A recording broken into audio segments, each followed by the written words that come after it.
Yeah, it's good. It's good. It's gotta be good. Molly man, come here for the video. Oh, Molly man. Hey, Maggie girl. Hi, Maggie. Hello, everybody.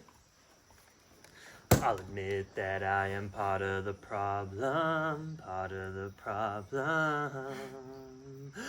Ooh, I'll admit that I am part of the problem. So I'm learning to soften my soul. You know what I mean?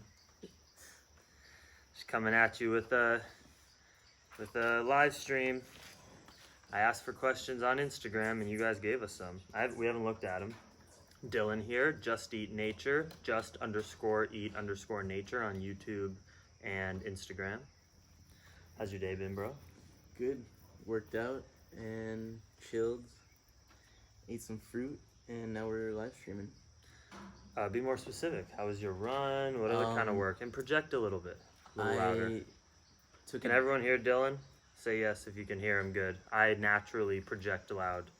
I took a different route on my run and I went down this road that I've never been down and it was cool. I saw some cows in it, some different farms, and apparently it's where our friend lives, so I'll have to check out his house next time I go on that run. Yeah, Dylan's not much of a runner. He's usually been lifting, getting swole. Feels good to run. Yeah. We were born to run. For you sure. know what I mean. So let's, yeah, stuff's good here in Costa Rica. Things are really starting to open up. Beaches supposedly open up tomorrow. There's just been like caution tape on the beaches. Yeah. Wow. Just to try to, have social distancing. But like I was in the city today doing some errands and pretty much every store is open. No one's wearing masks.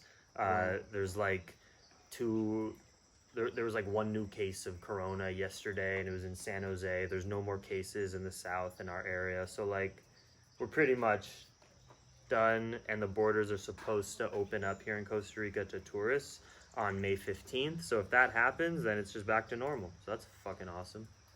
Yeah. I can't wait to go surfing again. Yeah, man. Jeez. We have not been to the beach, well, on this side of the coast in a while.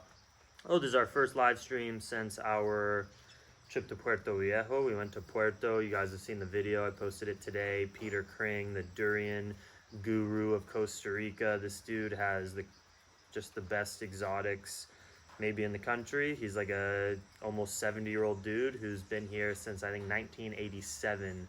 He was traveling to Asia, Philippines, Thailand, Malaysia, Africa, and he brought back seeds and genetics and has been growing those epic varieties of durian, chempedak, mangosteen, and fruits we've never even heard of that I hadn't. Blackberry jam fruit, African safu, aki. It was just awesome getting to know him, and it turns out so he lives on the other coast in Puerto Viejo, so we took a family road trip with the dogs and all the housemates. Very far, like 8 hours drive, and we stayed over there. Shout out to Brett and Jean and Alan for hosting us. It was great. And now we're back with a bunch more trees that we bought. I bought 4 baby sapling durian trees. So we have Montong, Chani, Isla de Durian Isla something, and D99. That's what it's called? Yeah. There's a lot of D number for like durian varieties. So life is good, we're just cranking away. Yesterday was my best day selling at the farmer's market in my city, which was so awesome. You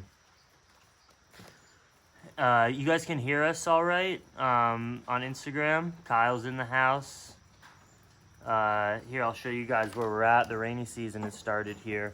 Yeah, someone give me a thumbs up if you can just hear us good. Want to make sure.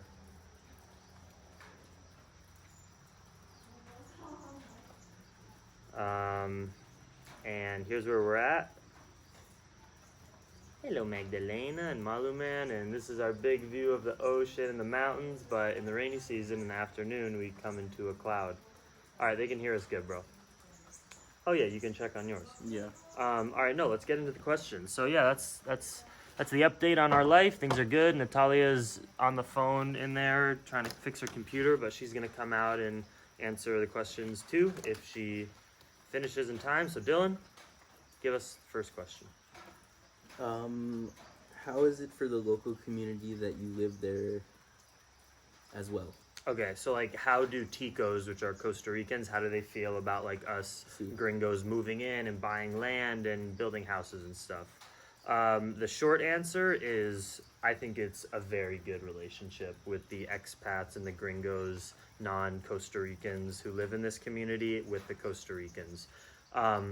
Costa Rica is a unique country in Central America because it doesn't have, of course it has a very long indigenous history, but as a colonized country, like people who call themselves Costa Ricans, I think the country of Costa Rica was founded in the 40s. It's like Israel. It's a very new country, and being connected to the United States and expats living here has been a part of it for quite a while. Of course, there's way more expats and tourists in the last 20 years than before, but you know, Costa Rica doesn't have a military. They use the U.S. military. Their economy, the reason that there's not as much poverty and people make more money on average than in Guatemala, El Salvador, Honduras, even Mexico, all the other Central American countries, is because how many people from around the world are spending their Christmas vacation in El Salvador? Not many people compared to Costa Rica. So the reason that even in the small towns and the people here have more money and it's a better economy is because of American and international tourism. So in my experience, I've lived in Costa Rica a year now. Yo hablo español. No soy un gringo que no puede hablar y mi acento es horrible y no sé la cultura de Latinoamérica. Yo viví en México, Guatemala, Belice, El Salvador. Mi novia es mexicana. And esa no es una it's not a reason that I still need to be mindful that I am a white American tourist expat living in a Central American country. That's important to be respectful and to and all of that, but I do think I am a gringo who can speak the language. This is what I said in Spanish. I can speak the language. I've lived in Central America for a long time, the last 2 years. In the last 2.5 years, I've spent 3 weeks in the United States. I've just been in Central America. So the short answer is, of course, or the long answer, I guess, is of course there's an element of gentrification. People like me come in with more money and it increases the value of the area, and that is over time going to make it less accessible for the poorer people of this town to live in the places maybe they want to. But and then at the same time, because of the tourism and people like me, you know, I'm employing all Ticos to build my house. The dude that built my well is like a 65-year-old old school Tico dude. I'm employing tons of people in my local community, paying them way more than they could get on a normal wage. So it's just complicated. It's messy, but for the most part, like Dylan was telling me about his experience in Hawaii and how the locals are. Yeah, talk about it. It's different from what Jackson just described. Like in Hawaii. Yeah, I feel like it maybe started that way, but now it's definitely, especially in maybe the Big Island more so. There's just a lot of like, I mean, you probably wouldn't call them gringos there, but you know. Right. The Hawaiian equivalent to gringos. They just come in. People from the mainland. Yeah. They come in and buy land, and like, there's a lot of tension between local Hawaiians and like the white people that come in and buy land and like start retreat centers. As opposed to here, it's like they're much more friendly with the. They're super friendly, like, and I think it's different. In Hawaii, there's probably so many mainlanders that live here. Like, I was just in my local city. I ran into like 1 or 2 gringos and like 99% local people. So it's not like it's been completely overrun by gringos here. It's still mainly a Tico community. So I would say it's a pretty good relationship, but it's a very good relationship. I have tons of Tico friends. My tattoo artist is Tico. Like, Costa Rica is used to Americans and white people and expats living here. It's just how it's been for a long time. And, but it's so important to stay mindful, because you can be a gringo that's a total asshole who doesn't employ Ticos and gets American builders to come in and build, and you don't speak Spanish and you don't learn about the culture, and that's just not us. So next question. I'm going to make sure we're still filming. All the tech is good. Oh yeah. That's a good one. Nice. How intense are the bug bites in Costa Rica? All right, great question. Well, Dylan, why don't you chime in? How are the bugs here? They're like monsters compared to bugs in like America, at least where I'm from. If anything, move this way. A little closer. All right. I'm from New York, and there's not much bugs there, but here the bugs like they'll destroy your feet if you don't wear socks or wear shoes if you're out ankles, working. Yeah, they'll bite you. At least the ants here, they'll bite you and they'll leave a really painful like hive there for at least like a day or two. So yeah, you just gotta like be more mindful about like how you prepare to go outside, because the bugs will really eat you up. Yeah, so that's true. Like we do live in the tropics or in Costa Rica. There's tons of bullet ants and mosquitoes and beetles and all kinds of things. But as someone who's lived like outside on a bicycle for a couple years, and I've lived on the coast a lot, where we live, I feel like there's like no bad bugs. It's such a pleasure. Yeah, and Puerto is a lot worse. Yeah, so we live, guys, over 2,000 feet above sea level in the mountains, and there's just one road. It only takes 20 minutes to go all the way down to the ocean, and you're at sea level. So that's why you see us at the beach and stuff, well, before Corona times. Like every other day we're at the beach because it's only 25 minutes drive. But it's significantly hotter down there. I chose to build my farm and my life up here in the mountains where it's still warm year round. Like, you know, it's starting to rain. It's the rainy season. Right now it's like 3 or 4 o'clock. So yeah, it's nice. Like Dylan has a jacket on. But yeah, here the rains are starting to come. But it still stays warm and relatively hot year round. But the bugs are way less up here because it is colder. And it's really nice. So sure, if you're outside at like sundown and you're in a tank top, yeah, you're gonna get some no-see-ums, we call them, these little bugs that leave like a little red dot on your skin, and mosquitoes. But I've lived here a while, I've adapted, I don't even recognize or realize it anymore. It's pretty chill. Yeah, you get like pretty used to it after a while. Yeah. And they don't really bother you. But it's like super common like to wake up in the morning and like maybe a beetle or a moth died like in the ceiling and dropped onto the floor, and I wake up and there's just like thousands of ants making like a highway from like the door into the house eating a beetle, and then you sweep the beetle out and like all the ants are gone. It's like, it's so weird. I mean, imagine if you were in the States and there were like millions of ants. You'd like freak out, you'd call someone. Here, there's like a million ants. You remove like whatever they're eating and then they just leave and it's totally fine. So, I mean... Even last night, in the middle of the night, our roommate Kelly, she showed me her room and there was like thousands of these like flies all over her like room and her light and her bed. They were just everywhere. And she didn't know what to do. She's like, I can't sleep. And I was like, well, welcome to Costa Rica. Yeah, it's just what happens. Yeah, we live close to the equator. 2 hours south of here, National Park Corcovado, it's called, is the most biodiverse place on the planet. So there's a lot of life here. Next question. 5 things or more you have learned so far. I'm guessing from your time in Costa Rica or traveling? Cool. Five big life things I've learned traveling and living in Central America. Number 1, the hype that we set in the States of like, in order to have a good life, you have to work all the time, get a really, really good job, make a ton of money, you know, have kids, have all these responsibilities, and if not, you're a loser.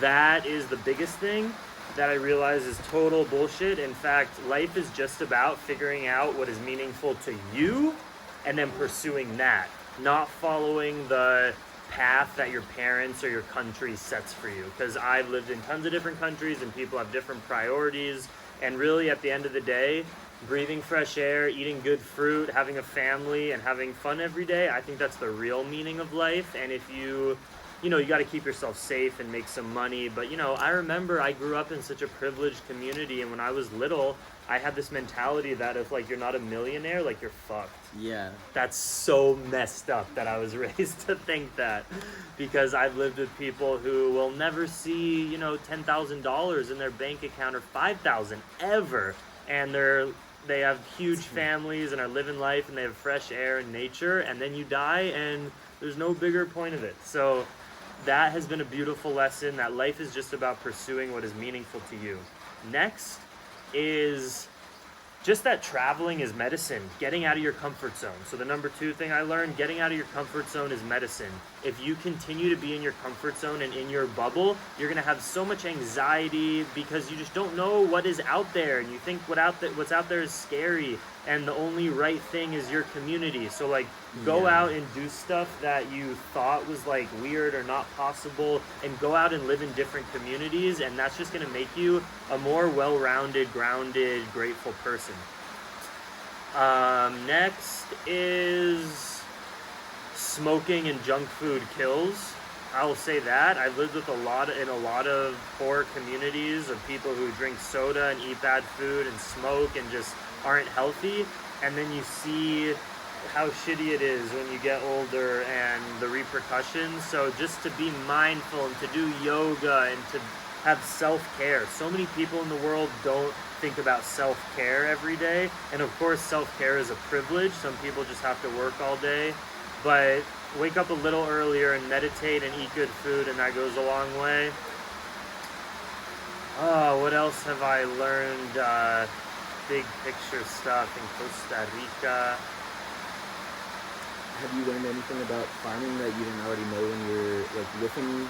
Or, Of course, I've learned so much about farming and plants living here in Costa Rica. You know, I just learned about, and you can see in the video I just posted, I just learned about, what are they called? I keep forgetting what they're called. Air layers. An air layer is when you take a tree.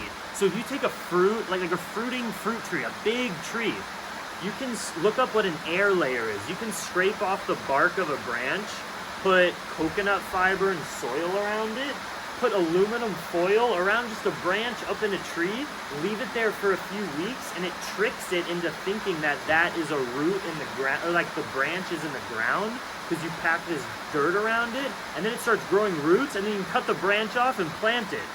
And a new tree. What? Do you know our propagating plants? Yeah. You can do that to a tree by scraping a branch on the bark, even up high, not even like an old tree.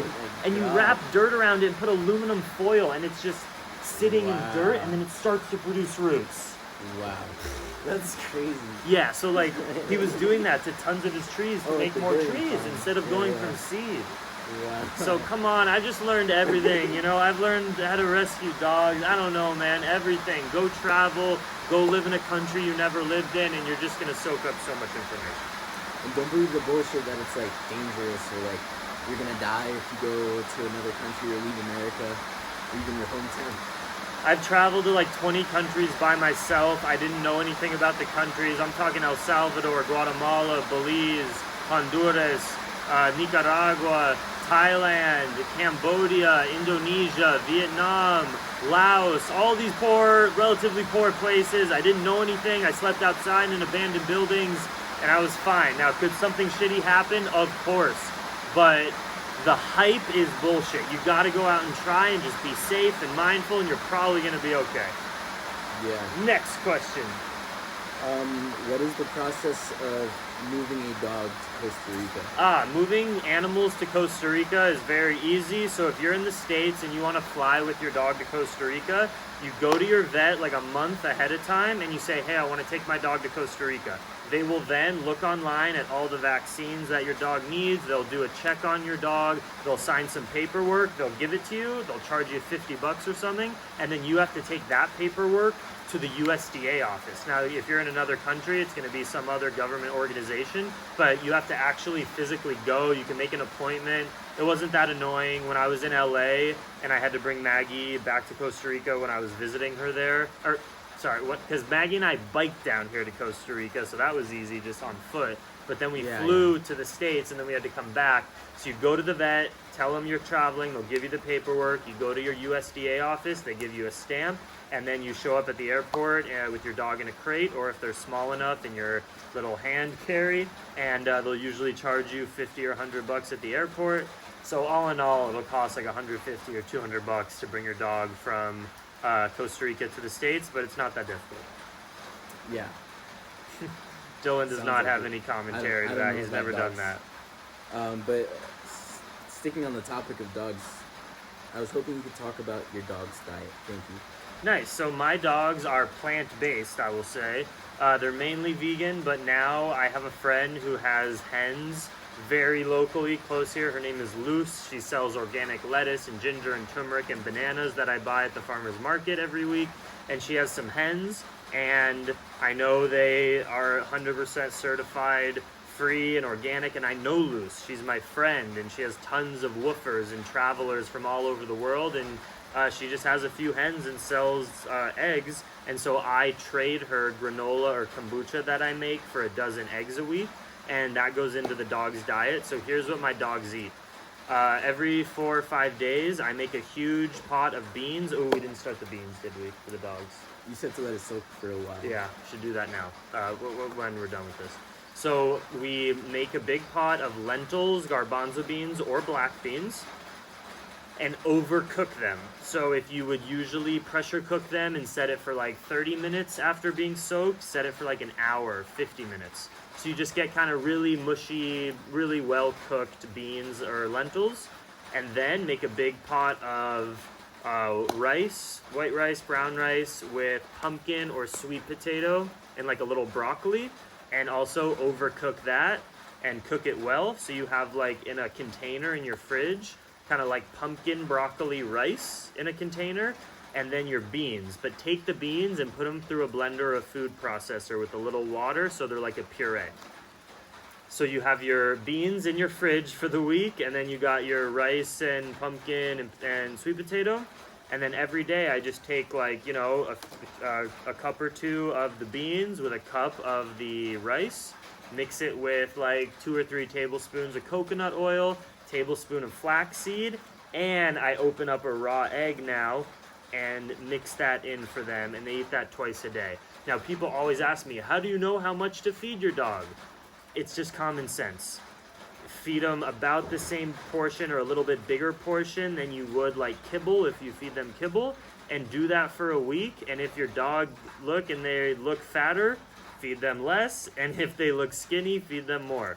And you'll figure out the ratio. Maggie's eaten that way my entire time with her, and she is smart and healthy and fit and doesn't get sick. And yeah, the only thing you can screw up with a vegan diet with the dogs is not giving them enough fat. So make sure they're eating like roughly 30% calories from protein, 30% carbs, 30% fat, roughly 30, you know, even.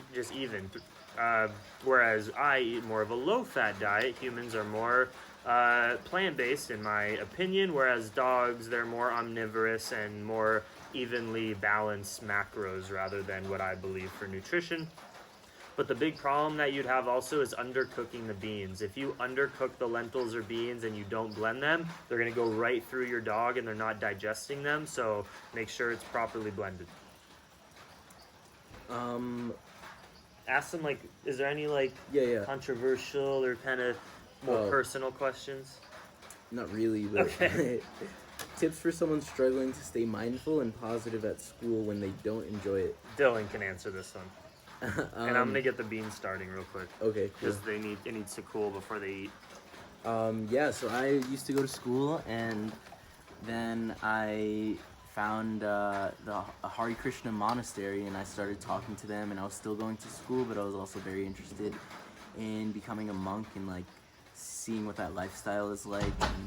And after maybe a couple months of talking to them, you know, I was studying music theory at a school in New York City, and I was very close to getting my degree, and I decided to drop out of school and become a monk. And I stayed there for about 9 months, and I was loving school, but also I felt like I was kind of like, I don't want to say wasting time, but like, I felt like I didn't need to be there at the moment. I felt like my purpose was meant to be somewhere else. So that's why I joined a monastery and left school. But definitely after coming home from the monastery, I even went back to school for a little bit and registered again because I never really dropped out. I just kind of stopped showing up. Still have those credits. I went back to school for a couple weeks and I was like, I can't keep doing this. I wanted to travel, so I bought a ticket to Hawaii and stopped going to school for the second time. But staying positive in school, you just gotta ask yourself, why are you there? Why are you studying what you're studying? What made you decide to choose that major? Why do you want to study that? I don't know. A lot of people think school is a waste of time, but you'll have that degree for the rest of your life. And after leaving school, I definitely value it a lot more. I wish I finished, I wish I went through with it, and I'm probably going to do it someday. I'm even hopping in on some online I have an online class today with my old professor, my old music theory professor. He's thank goodness to Corona, it stopped. All schools are on break on online schools, so because of that, it's not regulated, so I can just hop into a class if I want to. And yeah, so I've just been doing that, and it's making me realize how important school is if you want to study something. If you want to study farming, go work on a farm, go travel. But if you want to be a doctor, you definitely need school. Yeah, so that's what I would say. The question was tips for someone struggling to stay mindful and positive at school when they don't enjoy it. And my answer would be, if you don't enjoy it, you shouldn't be in school. But there's a difference between not enjoying it and not being patient, or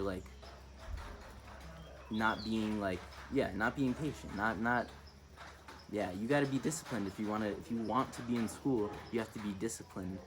You can't skip classes or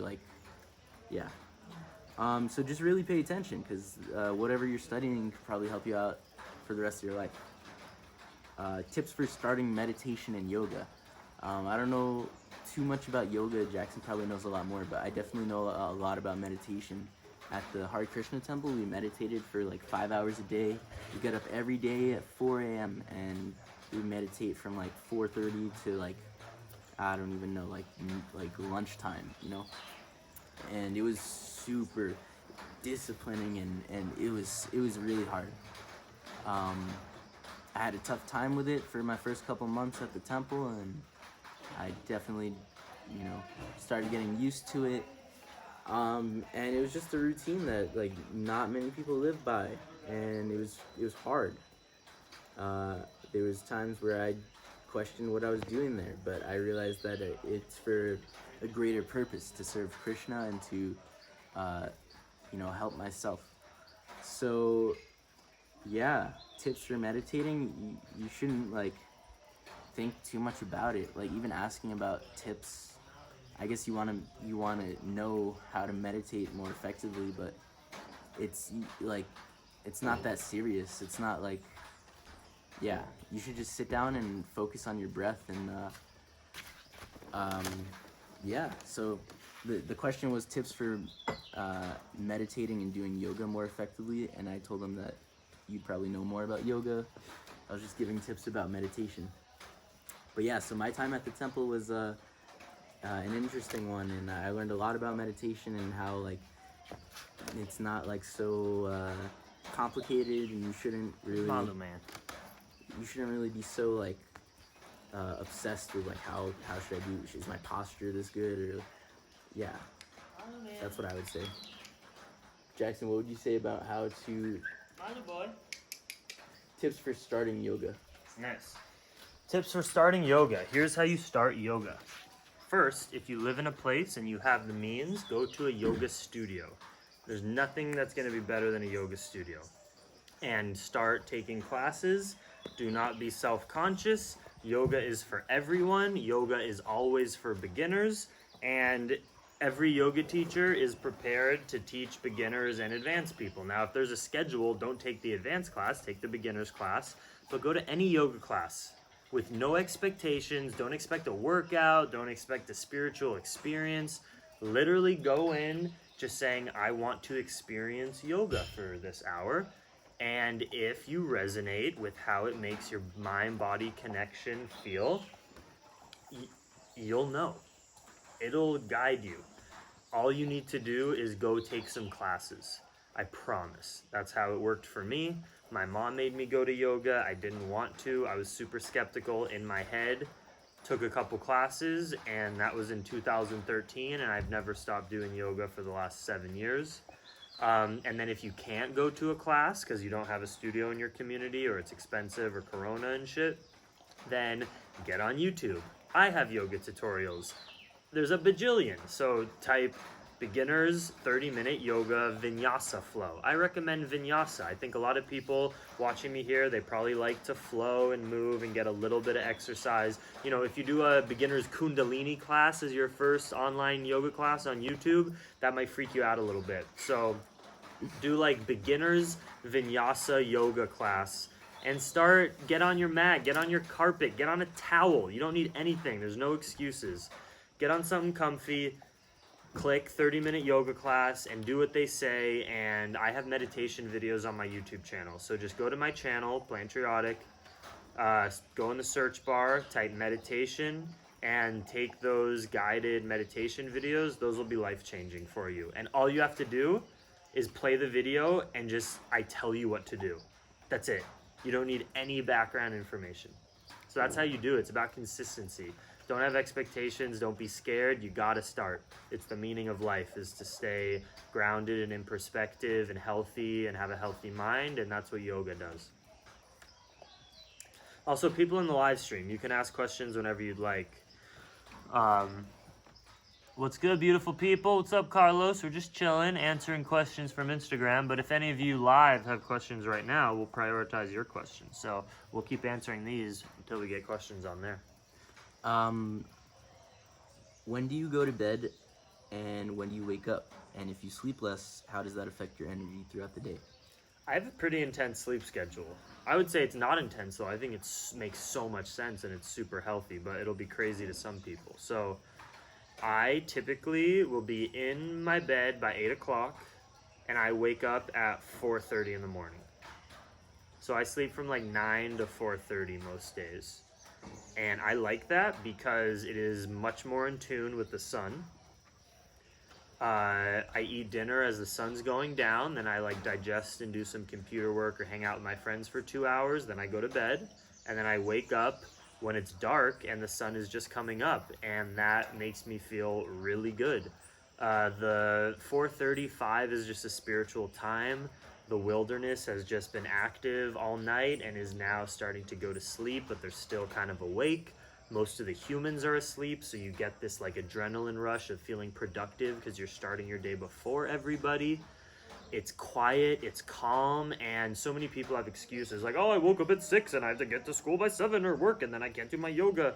So just switch your sleep schedule. Wake up at 4 and go to bed at 7 or 8. Nothing really good happens after 6 or 7. You're just gonna, I mean, of course partying and hanging out is good, and eating late at night is fun, but in terms of your productivity, you're trying to just do better, feel better, go to bed earlier, wake up earlier, and it helps my emotional state very much too, because going to bed late, you feel more tired, and then you wake up late in the day and you feel like shit. That's just real for everyone. Go to bed early, wake up early. I do it every single day and I love it. All right, we got questions here. Dale says, our kids are on and want to know, his guy suggests they handle taking about being vegan with other 7th and 8th grade girls who aren't vegan yet. How can you handle talking about being vegan? Okay, this is great. 7th or 8th grade, perfect. So, of course, when we're young, we have certain self-conscious, like, oh no, if I'm weird and don't eat animals and I just can't like eat a burger with the guys, then girls won't like it. It's actually the opposite. I'm 27 now. I've had many girlfriends. I've been through 7th grade and 8th grade. Women will tell you they like people, whether it's other women or men, that are confident but also sensitive and mindful. Being average and normal like all the other guys isn't that attractive. Women like a guy who can be, if we're talking about like, you know, dudes and girls, they like a dude who is more compassionate, a little more sensitive, an artist, trust me. Like almost every woman likes that. And here's how I would say it as a 7th or 8th grade dude. I follow a lot of cool people. Like a girl comes and says, "Why are you vegan? Why don't you eat meat?" Oh, and then you can say, because I don't believe in contributing to violence of the weakest type of people. I want to stand up for the animals in the same way that I want to stand up for a friend who's getting bullied or something. And did you know that it's way healthier? I'm gonna be bigger, stronger, fitter. I follow vegan bodybuilders. You can do it, and I'm sensitive. I like animals. I'm compassionate. It's better for the environment. So those are some of the other reasons. I'm gonna go eat a veggie burger. Peace. Just speak the truth, and honestly, most women are gonna like that response, that you care about animals, that you care about the environment, way more than the other 7th grade boy who's just like, "Buh, burger." It's not really attractive to most women. So don't be afraid to share, if you're a 7th grade dude, about how you feel. You probably follow some people online and you've been inspired. You can tell women that. I remember you always try to fake it when you're young and you're scared people are gonna judge you. And in my life experience, the more honest and yourself and vulnerable you can be, literally that's more attractive. And if someone isn't attracted to that, screw them. That's what I think. Yeah. I think if someone calls you weird for that, you should tell them that, like, a good response would be like that you think it's weird, you have to remind them that hurting animals is a bad thing. And I think we have this, like, such a backwards idea. Just because someone's doing something different doesn't make it weird, because oftentimes it's, like, a good thing. And if someone says, "Hey, why don't you drink milk? You're so weird. You drink almond milk?" Say, and spin it off on them. Always make a joke to them. Don't defend yourself. Say, "Oh, you're right. It's so much more normal that you drink the titty juice of a 2,000-pound animal. That's so normal. Me eating blended almonds from a tree, that's crazy. Yeah, you're right." And then they'll feel so embarrassed about themselves because it is fucking weird to eat the lactation secretion of another mammal. Is very strange. So everything about eating meat is strange. Go tell them about how much E. coli and shit, literally poop particles, are found in the average piece of USD certified meat. Be like, "I don't eat blood and guts and shit. I just eat plants. You eat plants too. I just only eat plants." So always spin it off on them, because we know veganism is normal, or plant-based living is normal. It's less gross. You eat fucking carrots and beans and tortillas and veggie burgers, not guts and blood and flesh. You crazy? All right. Sweet Sundance says, "Can you talk about your market prep? How long does it take, and are there certain days you prepare foods and sell?" Sure, yeah. We mainly, there's a couple things that we freeze, like coconut milk, so you can make that any day of the week because you don't need to make that the day before. We have coconuts that we buy for like 60 cents a coconut, organic. We cut them open with a machete, save the coconut water, scrape out the coconut meat, which is super annoying and takes a while, clean the coconut meat, and then blend the water, coconut water, regular water, and coconut meat all together, and then put it through a cheesecloth. It's a big process, but then we put it in bags and throw it in the freezer, so we can do that any time of the week. What are our more perishable? Dried coconut meat snacks. So we sell these like half dried, half wet coconut meat snacks, and that's the day before. So the day before the feria on Wednesdays, pretty much all day we're hustling. We're brewing, we're bottling kombucha that day or the day before. We are doing the coconut meat snacks. We're making banana bread, finishing off the flax crackers. So, we're just hanging out, playing music in the house, making products to sell the next day. It's pretty chill. Last week was my best week. I made $95. Keep in mind, like, this is just my passion project. I'm working online and building my house and working on my garden, hanging out with my dogs. It's just fun to sell people well-priced, like, not too expensive vegan food to my community. And we meet so many people. As you saw, I met the lead singer of Rising Appalachia, came and bought my sauerkraut. The amount of connections I've made through this market of people in my community is incredible. So I'm going to keep selling, and it pays for our food for the week, and we can buy whatever we want. So it's really fun. It's nice. Yeah, and I think that goes back to what we talked about before, about gringos coming here and, like, not connecting with the community. And, at the farmer's market we sell at, it's like 95% local. So we're surrounded by local people selling, and we're shooting the shit with them and having fun, and yeah, it's pretty cool. Yeah. Next question. How did you meet Natalia? How did I meet Natalia, my love? I'm in love. I couldn't say that for many, many years. My good friend Ben, remember the guy when I was biking through Guatemala, the dude and the woman that were biking with me? I had two friends from the States who flew to Guatemala with their bikes, and they biked with me for a month. Oh, frick. And while I was biking, and you guys remember from my videos, I was always like, I'm so lonely. Why don't I have a girlfriend? I live this cool, crazy life. Why doesn't some cool vegan yogi chick come and bike with me and travel the world? And I'm so confident doing it. Like, it was many years of that, for real, because I'm a lover. I need help, too. I want to have a family. I need a partner. I knew it was time, and I just... I put myself in a weird situation biking with a dog across Central America, so a girlfriend didn't happen.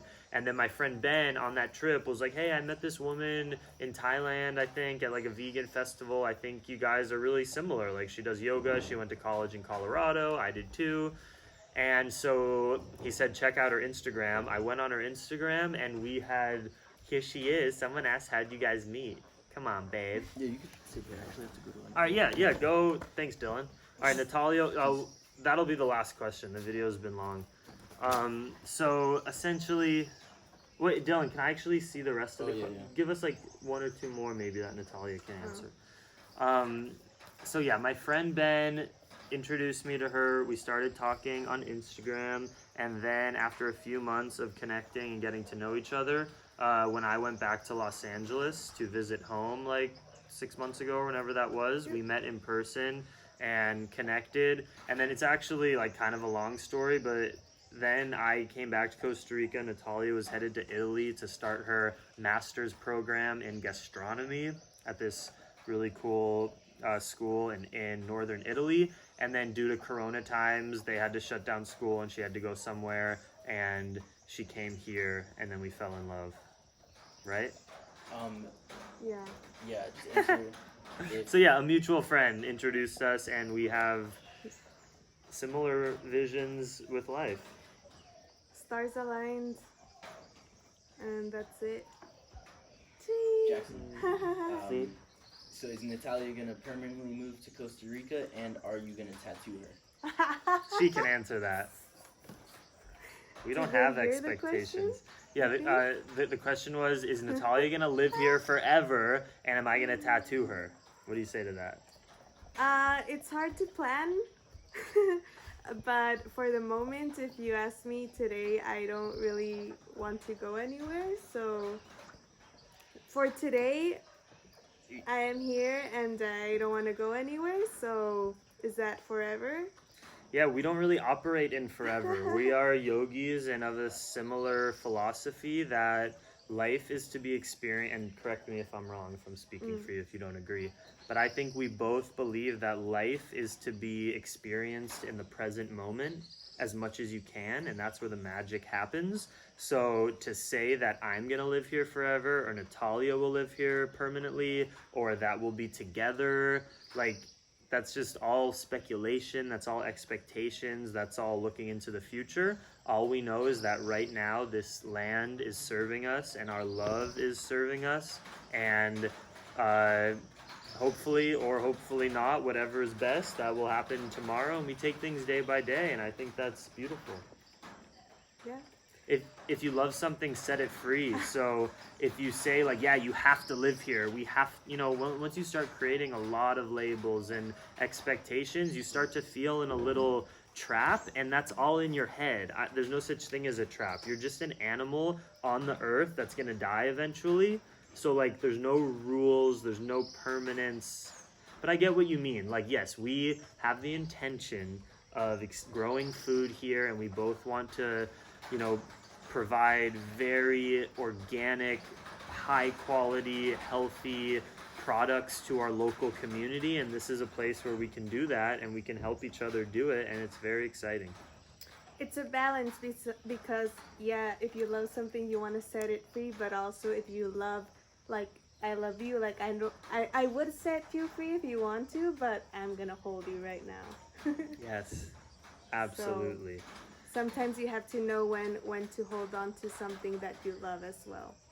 It's yin yang, really. Yes, Yeah. it's yin yang. You can plan and you can get married and you can say this is my girlfriend and you can gain responsibilities together and have kids and buy land, while always acknowledging that you can change tomorrow and drop everything if you want. You're never really in a trap. So it's this yin yang balance of, yeah, creating a life and holding each other close and making commitments too. That's a huge part of a relationship, is showing up for someone and being responsible, not just saying, oh, today I'm going to completely disregard my responsibilities. Like, that won't make your partner feel good.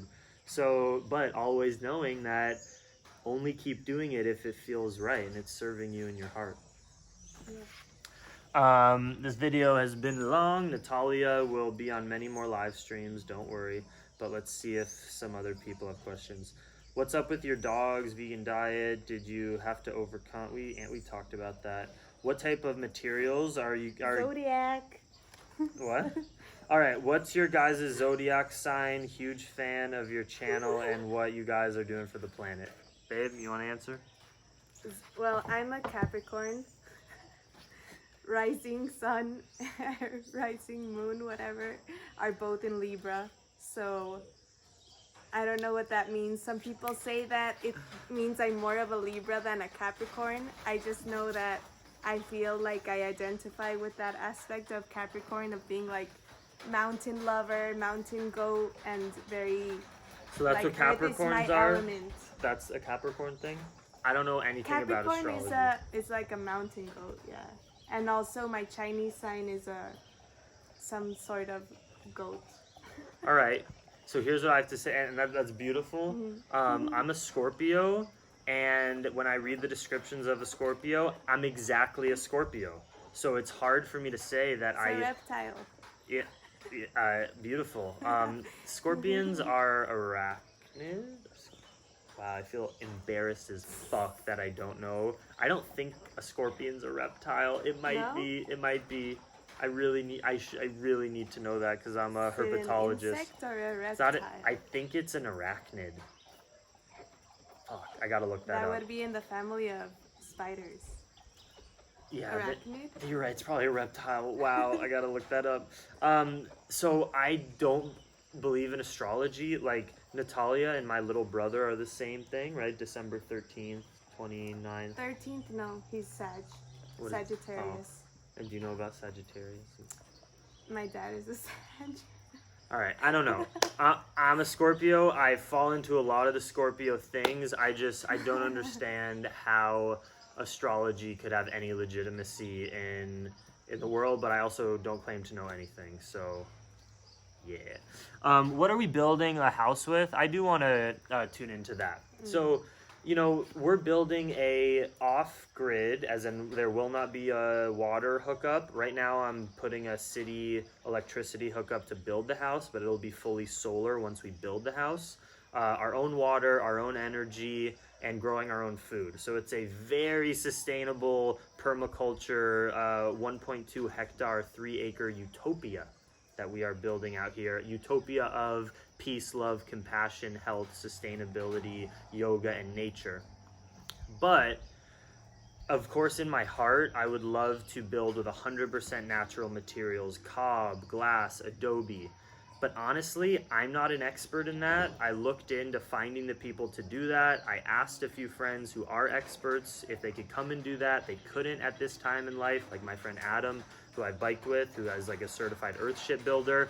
I talked to some people here in the town. We live in one of the wettest climates. It's really specific, building off like earth-built structures. And long story short, I'm so excited to start growing my own food, living on my land, having a family, and hosting retreats, that we are building the house using recycled steel, ply rock, and bamboo are the three, and concrete are the 4 materials that we are using. And it is pretty sustainable. We had a choice to build a concrete block house, which means the concrete and cement stays there forever, and there's waste in that process. So instead I chose recycled steel, and it's all computer generated, and they cut them specifically and bring to the land, so there's way less waste. and I want to fully mural out my house. Like, I'm gonna professionally mural psychedelic, sacred geometry, plant medicine stuff. And also, and even though Adobe and that would look so beautiful, and we are going to build 100% earth build structures, like for the guest house, once I'm here for a bit more time, meet the right people. But for now, we're building like a pretty quick style build. It's very high quality materials, but it's gonna be like 7 or 8 months to build a 1,600 square foot house with a saltwater pool, all solar.